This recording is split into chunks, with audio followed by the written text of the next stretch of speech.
Esta es nuestra lección número 17. Aquí vamos a tratar un poco sobre la ópera. La ópera, que tuvo su origen cuando el Renacimiento, fue un poco en el propósito de sus primeros impulsadores, fue algo de reconstrucción o de resurrección de la tragedia griega. Fue un poco lo que se propusieron los que primero idearon la ópera. Porque la tragedia griega tenía teatro y tenía canto y tenía música y tenía un poco de baile también. Y desde luego los griegos se preocupaban mucho también de las artes plásticas. Así es que era una fusión pues de diversas artes. Ese fue el origen de la ópera. En realidad todos sabemos lo que es la ópera. La ópera es un drama representado, cantado, todo con música. Naturalmente tiene por supuesto sus solistas y su orquesta y sus coros casi siempre también. La ópera se diferencia de la opereta y de la zarzuela. La zarzuela y la opereta es la misma cosa. Lo que se llama zarzuela es el nombre de la opereta española, ya en sus comienzos por lo menos, porque el teatro donde tocaban las primeras operetas españolas se llamaba el teatro de la zarzuela. Zarzuela pues es opereta. La diferencia principal que hay entre ópera y opereta es que la opereta tiene unos trozos cantados y otros trozos dialogados, hablados.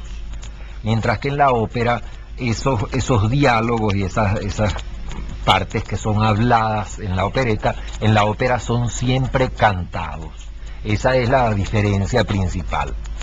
La opereta, andando el tiempo, se ha convertido en un arte un poco más ligero que la ópera, y la música de la opereta es una música que se trata de hacer un poco más popular, un poco más ligera, más liviana que la música de ópera.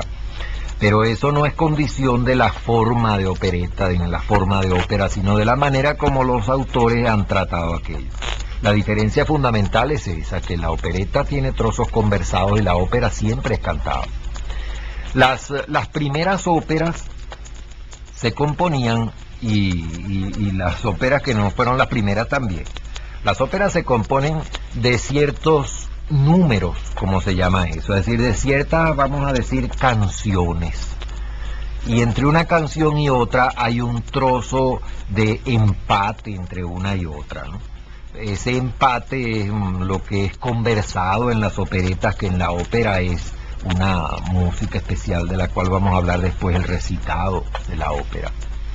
De manera que la ópera está compuesta pues de una serie, digamos, de canciones a una sola voz, o canciones a dúo, o canciones a trío, o lo que sea, una serie de números empatados unos con otros con ciertos trozos musicales. Antiguamente las óperas antiguas, los autores componían una cantidad enorme de óperas. Muchas veces encontramos que en una ópera el autor ponía algunos números de otra ópera anterior de él, es decir, la romanza de la soprano, digamos, en esta ópera es la misma que cantaba la romanza de la soprano en tal otra ópera del mismo compositor. Eso era muy común en las óperas antiguas, las primeras óperas, porque estaban compuestas de esa serie de números, ¿no? En la ópera se desarrollaron dos corrientes distintas que corresponden a dos maneras de concebir la ópera, y esto es muy importante para poder uno apreciar bien la ópera. Esas dos corrientes son las siguientes. Una, cuando los compositores se ocupan más de la música que de la palabra y de lo que sucede en la escena. Esta fue principalmente la tendencia que siguieron los italianos antiguos me refiero, no a lo que llamamos hoy ópera italiana, que es del siglo XIX, los antiguos. Aunque fueron también los primeros italianos los que dijeron que lo más importante ahí era atender a las palabras. Eso como teoría, de darle más importancia a la palabra que al canto en la ópera, como teoría fue una teoría originalmente italiana, pero los italianos no la siguieron, sino siguieron la otra, la de ocuparse más de la música que de la palabra. Y los que tomaron más el hecho de ocuparse de la palabra más que de la música fueron los primeros operistas franceses. Y ya tenemos allí pues dos clases enteramente distintas de ópera. ¿Qué resultado tenía la aplicación de estos conceptos o de estas teorías en las óperas hechas y representadas? La diferencia era la siguiente.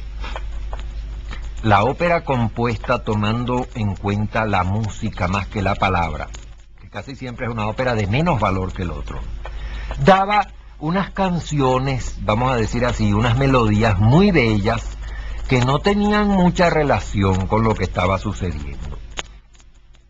Hay, por ejemplo, los casos que se pueden citar son muchos. Por ejemplo, esta melodía.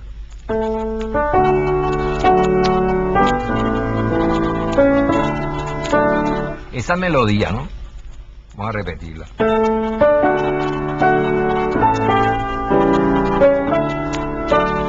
Si uno le dicen qué quiere decir esa melodía, uno diría, es una frase, digamos, abierta, franca, noble, ¿verdad? Muy agradable, ¿no?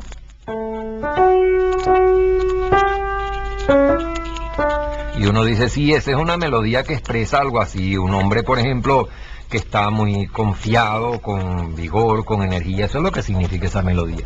Pero esa melodía en realidad corresponde al final de la ópera de Lucia, donde el tenor canta eso tristísimo y ya se ha atravesado el pecho con su espada. Pero esa melodía no corresponde a eso en absoluto, ¿no? ¿Por qué? Porque esa como melodía es muy hermoso y el trozo musical es muy bello. Si uno lo canta en concierto y no representando y le cambia las palabras y le pone unas palabras muy optimistas, suena muy bien también. Porque allí lo que se tomó en cuenta fue la parte musical nada más, haciéndole muy poco caso a la parte de las palabras. Esto dio por origen una especie de degeneración en la ópera, porque la ópera después se llegó a convertir en una serie de canciones con cualquier letra abajo, y la música estaba diciéndonos una cosa, y el drama que se desarrollaba en la escena uno no lo encontraba en la parte musical en absoluto. Eso perjudicó mucho a la ópera, lo mismo que perjudicó mucho a la ópera también la cuestión de los cantantes, de la cual vamos a hablar después. Ahora, entre un trozo musical y otro trozo musical de la ópera, como en la ópera no se permite nada conversado, sino todo debe ser cantado, ahí surgió lo que se llamó el recitativo. El recitativo es una especie de declamación, digamos, de declamación, pero musical con notas, que no es lo mismo que una declamación simple, ni es tampoco un canto, ¿no? Un ejemplo de recitado es este que yo les voy a hacer en el piano, este.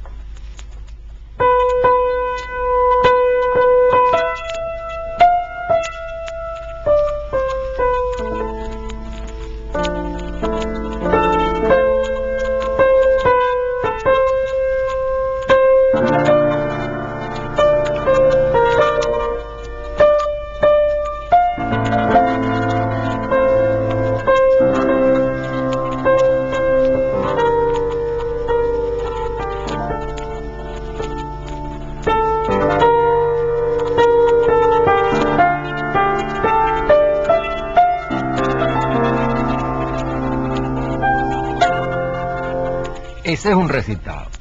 Todo eso que lo hace la voz, se puede hacer en un piano, en cualquier instrumento también. En la ópera eso lo canta un señor. Bueno, eso es lo que se llama recitado. No es como una pieza, ¿no? Ese recitativo muy importante, a veces muy dramático, fue una de las grandes, importantes innovaciones que trajo la ópera. Así que la ópera fundamentalmente eran pues esos números empatados con recitativos más o menos de este tipo, recitativos entre una persona o entre varias personas.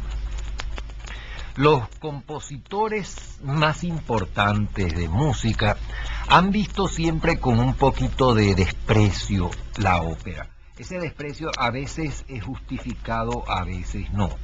Esto llegó hasta el punto de que en una ocasión, hablando alguien con Camilo Saint-Saëns, el gran compositor francés que tenía una lengua muy peligrosa, alguien le preguntó su opinión sobre no sé cuál ópera y él dijo, miren, la música se divide en dos partes, una que es la verdadera música y otra que es la ópera. Yo soy músico, así es que yo no sé de la ópera. Eso por supuesto eran exageraciones de Camilo Saint-Saëns, y él sí sabía de ópera porque él compuso ópera y óperas muy buenas, por cierto. Pero ese desdén está más o menos justificado porque en la ópera, cuando uno la ve en el teatro, casi nunca tiene uno un espectáculo verdaderamente artístico, porque a veces el señor que hace de tenor, por ejemplo, está representándonos, digamos, un príncipe del Renacimiento muy elegante y muy apuesto, y resulta que el tenor que lo está cantando esa noche, aunque tiene una voz bellísima, es rechoncho y barrigón y muy ordinario, y uno por más que haga no puede imaginárselo como príncipe del Renacimiento. Claro que estos no son defectos de la música, de la ópera, sino defecto de que ese señor desgraciadamente tenía una figura para otra clase de papeles. Pero eso sucede mucho en la ópera. Y la ópera pues cayó además en otra cosa muy mala, y es que el público empezó, y eso no son cosas recientes, eso es desde el siglo XVIII, el público comenzó a encantarse mucho con las notas fuertes muy agudas de los cantantes, y los cantantes empezaron a abusar de esas notas y las hacían muy largas, y cuando el público oía una nota larguísima decía, pero ¿cómo es posible que este señor tenga tanto aliento para dar una nota tan larga? Ya yo estaría ahogado, ¿verdad? El público le encantaba eso y lo aplaudía mucho, y eso trajo como consecuencia un abuso por parte de los cantantes de esas notas muy largas, que se llaman calderones. Calderón se llama en música una nota o un acorde cualquiera sobre el cual se suspende indefinidamente el tiempo, no se prolonga indefinidamente. Bueno, esas notas pues exageradas fueron contribuyendo a convertir la ópera en una especie de espectáculo más bien, digamos, más parecido al circo que al concierto, en que se iba a admirar una hazaña anatómica de los pulmones del tenor y no un valor artístico o espiritual de otra clase. Esa degeneración duró mucho, por desgracia, y dura hasta nuestros días, y eso ha hecho también que una buena parte del público más musical se haya ido alejando de la ópera, porque en la ópera lo que más encuentra son esas manifestaciones baratas de cantantes que no son muy artistas, ¿no? Y el público de conciertos, el que ama la buena música, se ha ido desplazando de la ópera. Esto llegó a una crisis muy grave a mediados del siglo pasado, y eso se debía más que nada a la ópera esa que tiene en cuenta más la parte musical que la parte de las palabras. Se había producido en la ópera una especie de divorcio entre el significado de la música y el significado de las palabras, del drama que se representaba. A veces no había relación casi ninguna. Una de las grandes innovaciones, de las más grandes que se han hecho en la música fue en la ópera, en el campo de la ópera, fue la innovación de Wagner. Wagner primeramente pensó que la palabra no se puede despreciar en una cosa como la ópera, porque la música y la palabra tienen que ir diciendo la misma cosa. Y como Wagner, además de un gran músico, era un gran poeta, y él mismo escribía las poesías de sus óperas, Wagner buscó pues una unión perfecta de la idea de la palabra con la idea de la música. Y a eso se unía también el que la música estuviera diciendo también el escenario en que está sucediendo. La orquesta pues de la ópera debía estarnos describiendo las pasiones de los actores y describiéndonos el paisaje y el sitio donde estaban sucediendo las cosas. Porque en la ópera anterior, esa ópera que se ocupaba más de la música que del significado de lo que sucedía, la orquesta hacía unos acompañamientos que no decían nada como música. Por eso fue que alguien dijo que la orquesta de esa clase de óperas no hacía sino el papel de una guitarra grande. Esa frase tiene algo de verdad. La orquesta hacía, por ejemplo, esto.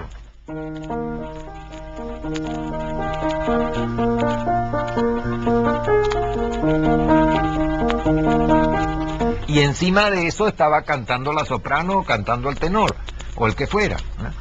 Bueno, Wagner no, Wagner cogió su orquesta y empezó a hacer con la orquesta un complemento maravilloso, un complemento sinfónico, pues, de lo que estaba sucediendo. No se puede decir que Wagner sea el único que haya hecho esto, pero antes de él lo habían hecho, pero Wagner sí fue quien desarrolló eso a un grado muy grande, y por eso Wagner no llamaba a sus óperas, no las llamaba óperas, sino las llamaba drama musical. Y él quería con esto que la gente entendiera muy bien que aquello, si quieren ustedes, eran óperas, pero óperas hechas de otra manera, tan diferente que hasta no merecían el mismo nombre de ópera, sino el de drama musical, otra cosa. Nosotros encontramos entre las óperas muy hermosas obras desde el punto de vista del arte musical en todos los tiempos. Las primeras óperas italianas, las óperas que comenzaron a aparecer en el mismo Renacimiento, las óperas de Monteverdi, etcétera. Allí hay obras verdaderamente maravillosas, ¿no? Entre los primeros autores franceses también. Después, ya en la segunda mitad del siglo XVIII, comenzó una de esas graves decadencias de la ópera.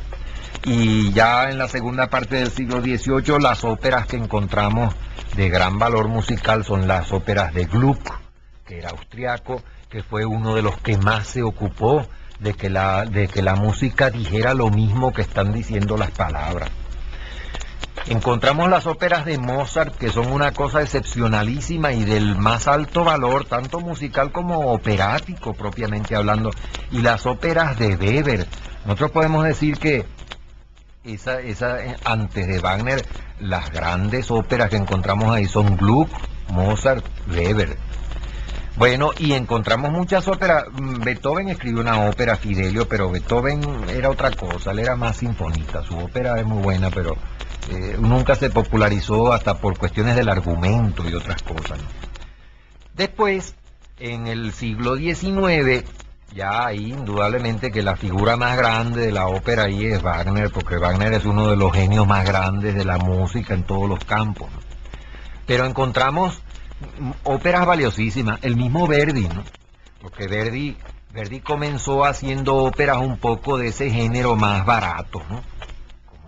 Hay muchas de sus primeras óperas, como La Traviata, etcétera, que tienen trozos muy bellos y musicalmente muy hermosos, pero que pertenecen un poco a ese repertorio que algunos músicos ven un poco con desdén.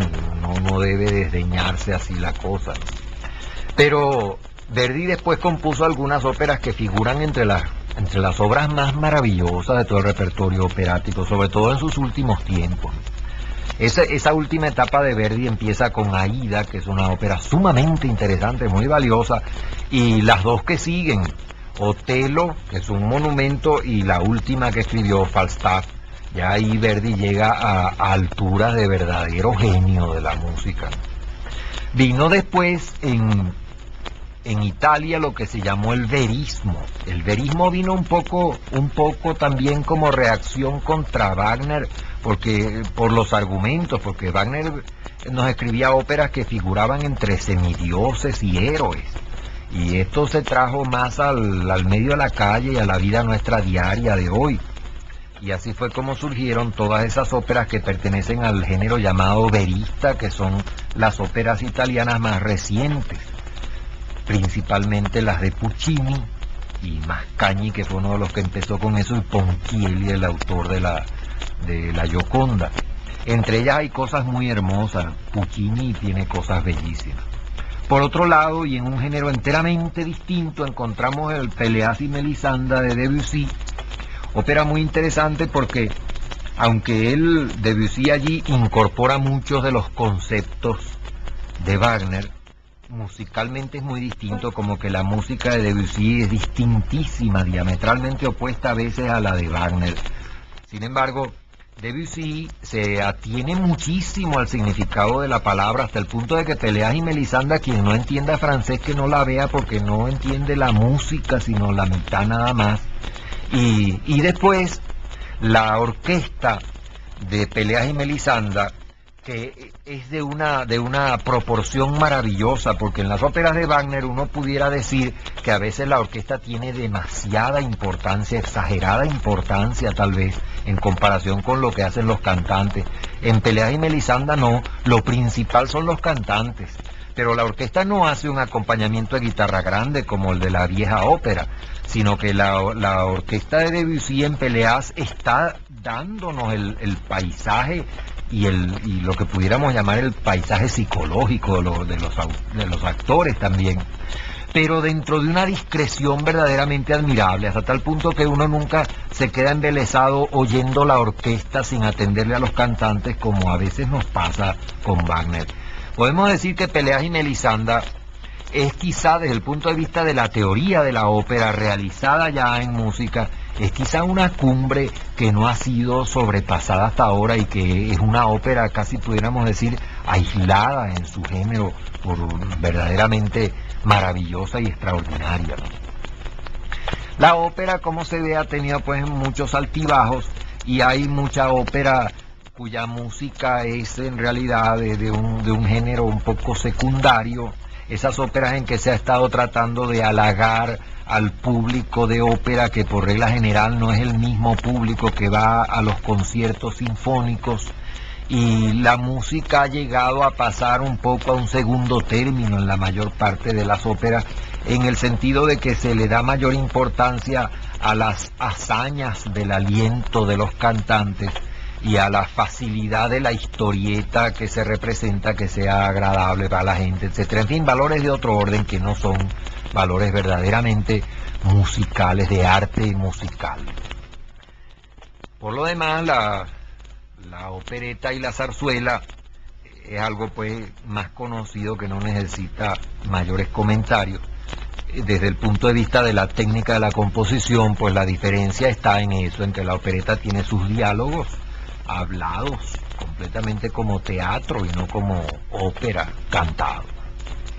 Ese pues hacía a grandes rasgos la importancia que pueda tener la ópera en los campos musicales. Para el verdadero amante de la música, apartando esas obras sumamente excepcionales como Wagner, como la de Debussy, como las últimas óperas de Verdi, como alguna que otra obra de Puccini, que son muy hermosas, como la Carmen de Bizet, por ejemplo, apartando esas óperas del repertorio moderno, para el verdadero amante de la música, las que tienen un encanto muy especial son las óperas antiguas, y sobre todo las muy antiguas, la del Renacimiento, que tiene una música de grandes quilates allí, hermosísima.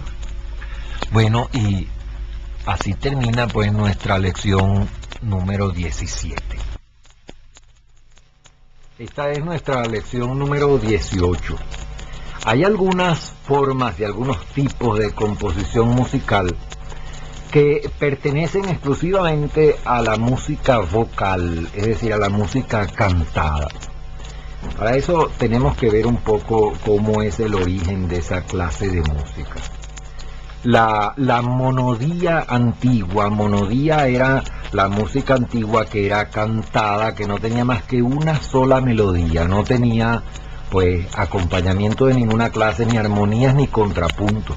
Esto se cantaba a veces por coros enteros, pero esos coros no era lo que llamamos hoy coros, eran muchas personas juntas que todas cantaban la misma melodía.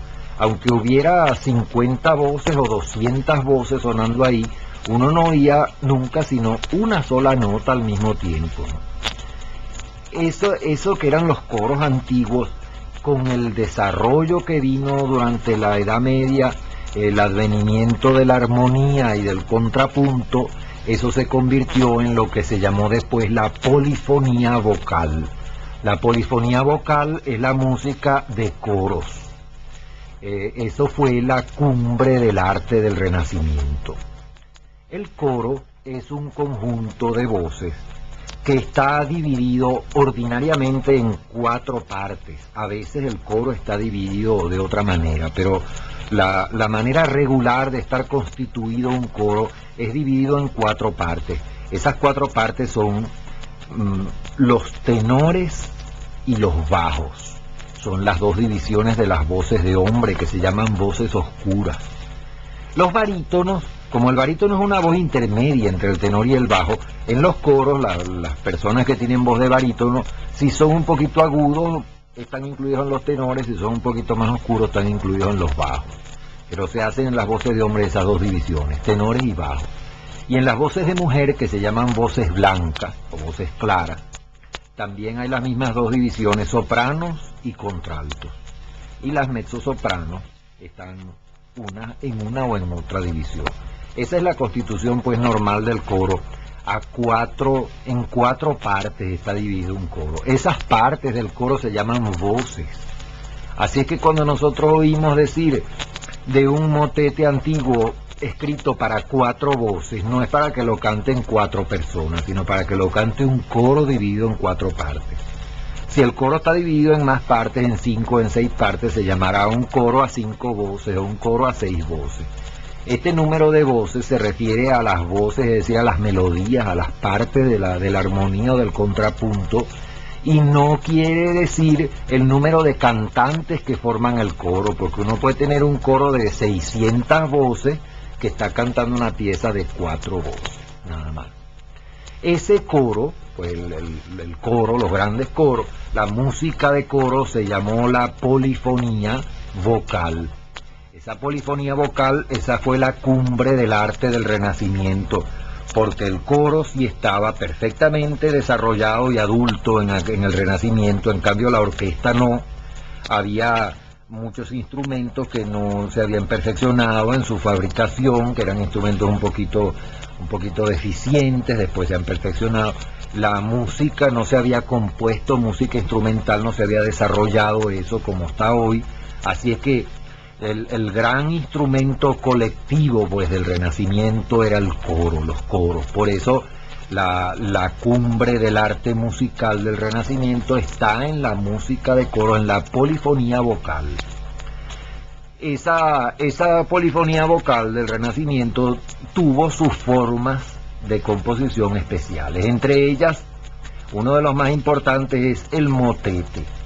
El motete es una composición religiosa para coros. Posteriormente se han escrito motetes para canto con acompañamiento de orquesta, etcétera, pero los clásicos del Renacimiento eran motetes para voces solas.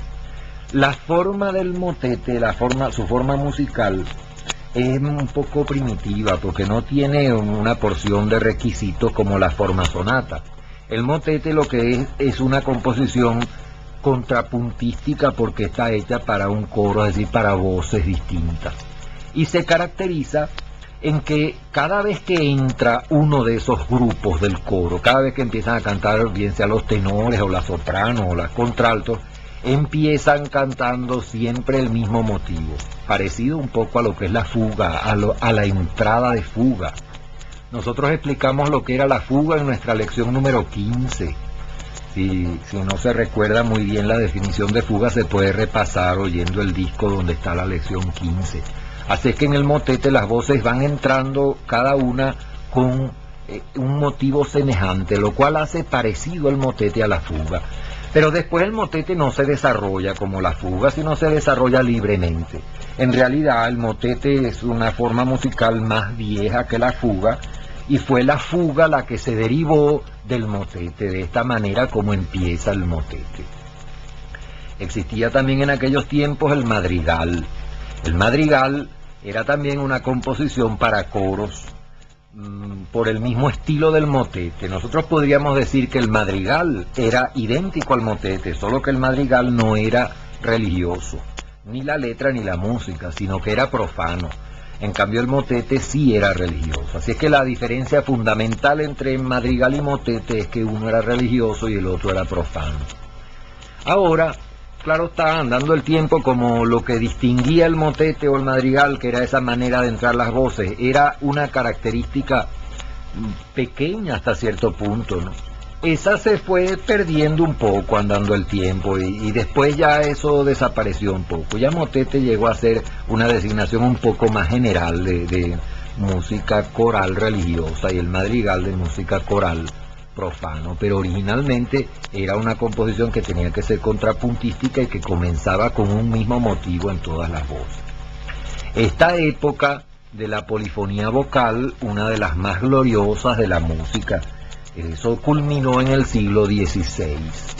Los compositores más grandes de aquellos tiempos, los más conocidos, los que tenían pues un talento mucho más grande que el de sus contemporáneos, eran principalmente cuatro.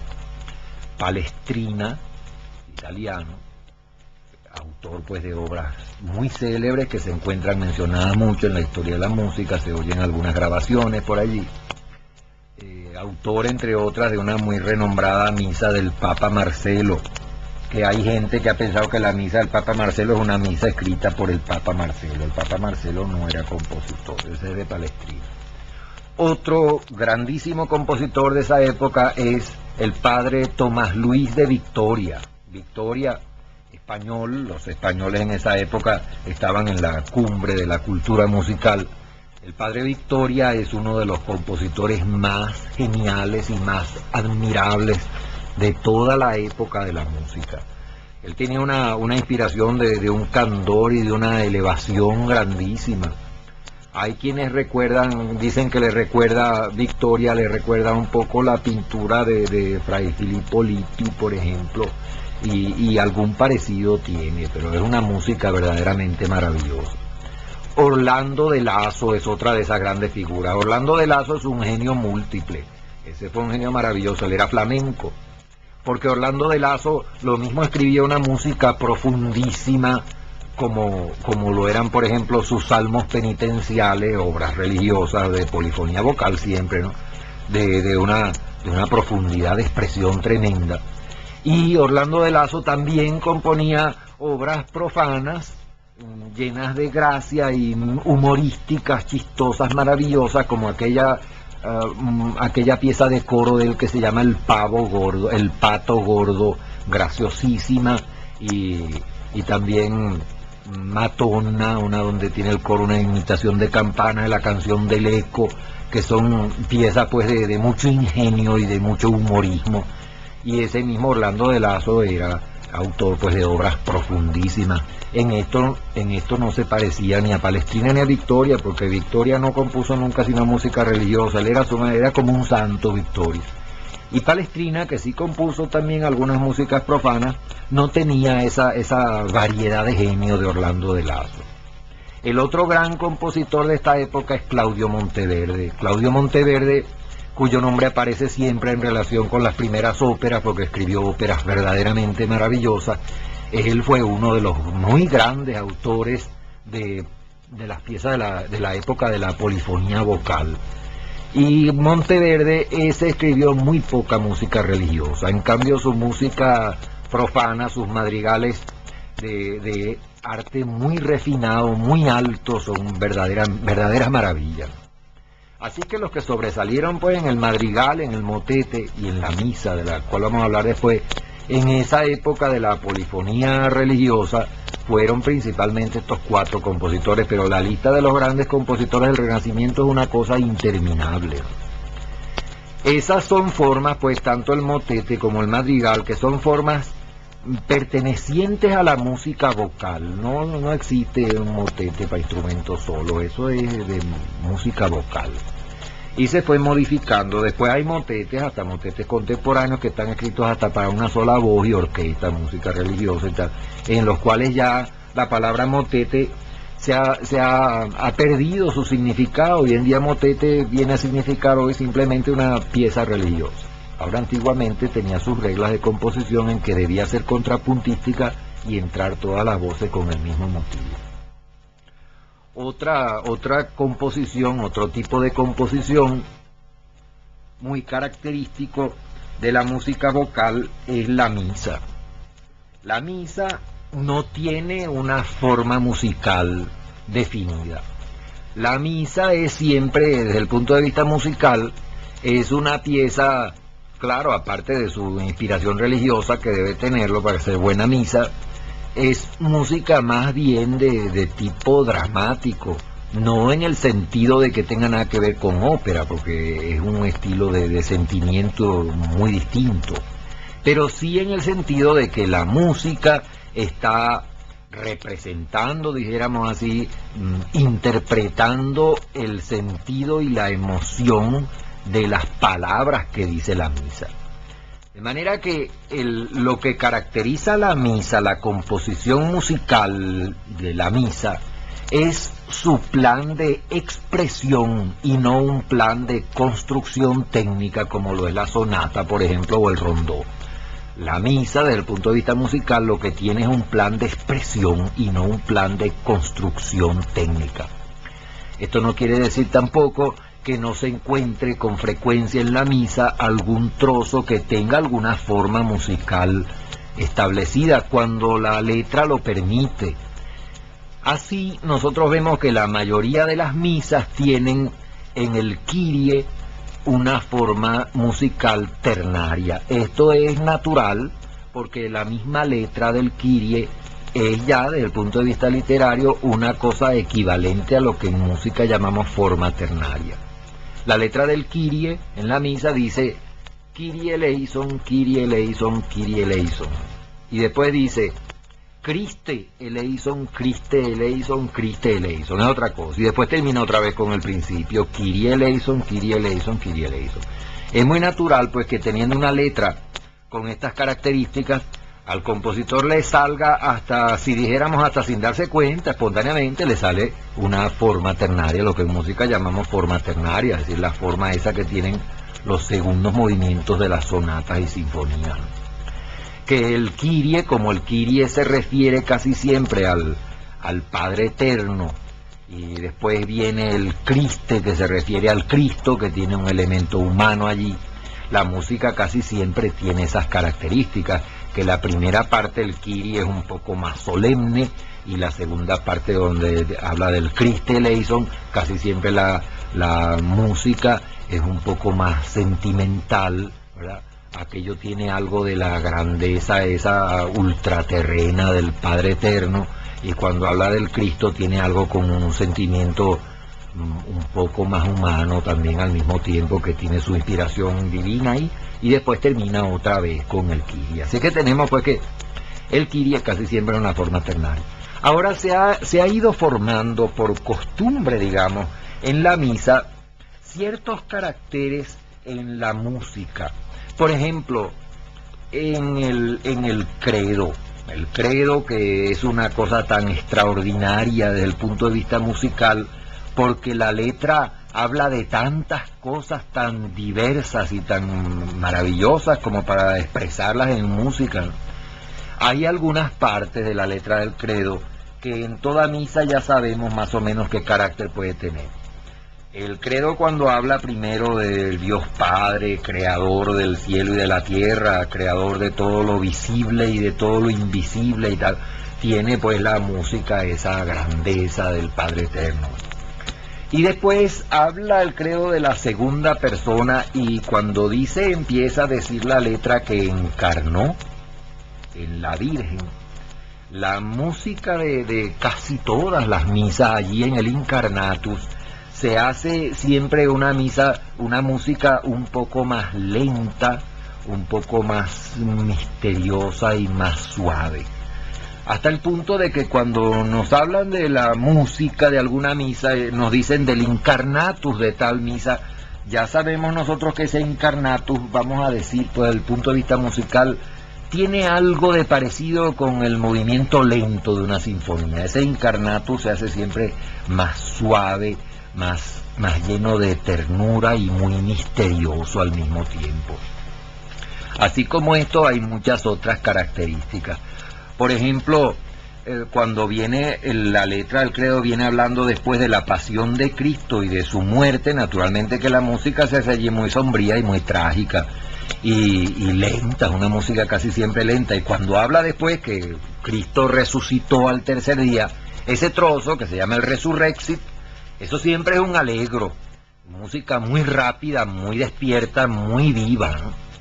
Bueno, asimismo hay otros trozos por allá más adelante. Hay el trozo del Sanctus, que termina con el Hosanna, y el Agnus Dei, que tienen también un Hosanna. Casi siempre, aunque son trozos distintos, el trozo del Hosanna, cada vez que la letra habla del Hosanna, se repite la misma música por regla general.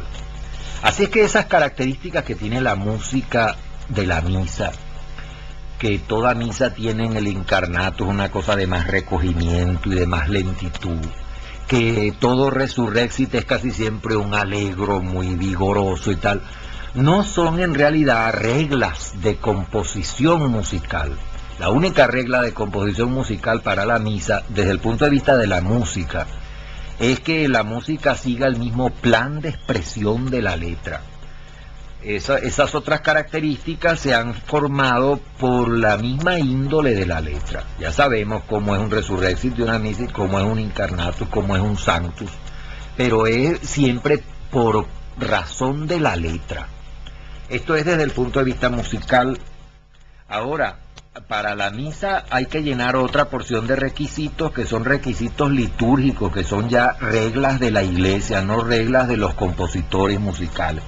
Ese es otro capítulo. Esas son una porción de reglas pues que las tiene que seguir un compositor de una misa, pero son reglas pues promulgadas por la Iglesia Católica, no es cuestión ya de composición musical, como es la cuestión de que no se deben repetir innecesariamente las letras, porque esa es una regla que ha impuesto la Iglesia para la composición de las misas, y en fin otra porción de características, pero eso, como decimos, eso no es cuestión de música propiamente hablando, sino cuestión de liturgia.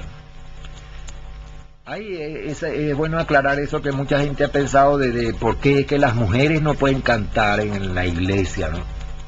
Eso, vamos a aprovechar para aclarar eso aquí. Yo tengo entendido que lo que sucede es que cuando se canta una misa, por ejemplo, mientras el sacerdote está celebrando la misa en el altar, el músico, el cantante, está tomando parte directa en la liturgia religiosa. Es decir, él está colaborando en lo que hace el sacerdote.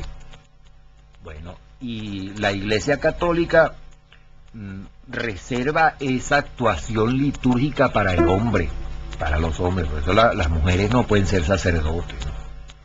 Tengo entendido pues que es una razón de esta índole por la cual la mujer no canta en una misa. Ahora, no es que no cante en la iglesia, las mujeres sí cantan en la iglesia, las hemos oído mucho, pero no en cantar piezas que estén formando parte de un acto litúrgico, sino como si dijéramos como un concierto de música apropiada que se efectúa dentro de la iglesia, en los cuales puede tomar parte cualquiera, ¿no?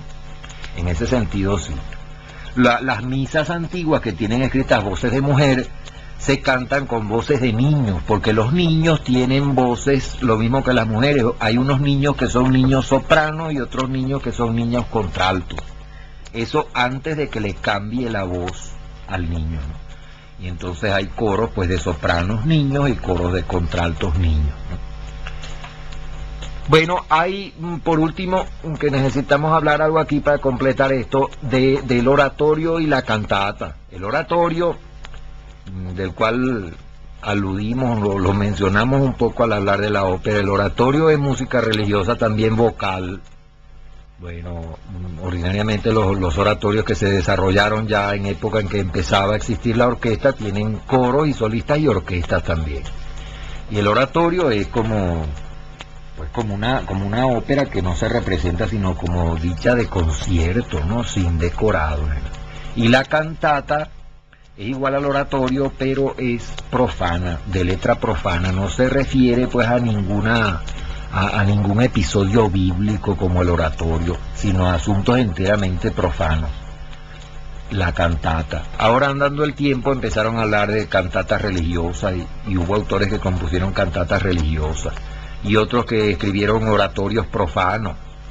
Bueno, la diferencia no es más que un abuso de las palabras, porque oratorio es una pieza compuesta para orquesta, coros y solistas de índole religiosa, y la cantata es la misma cosa cuando no es religiosa. Así que ya cuando se habla de cantata religiosa o de oratorio profano, lo que se está es confundiendo las palabras, porque la cantata profana, la cantata religiosa no se llama cantata religiosa sino oratorio, y el oratorio profano no se llama oratorio profano sino cantata. Hay algunas cantatas que, siendo de índole religiosa, se diferencian un poco de un oratorio.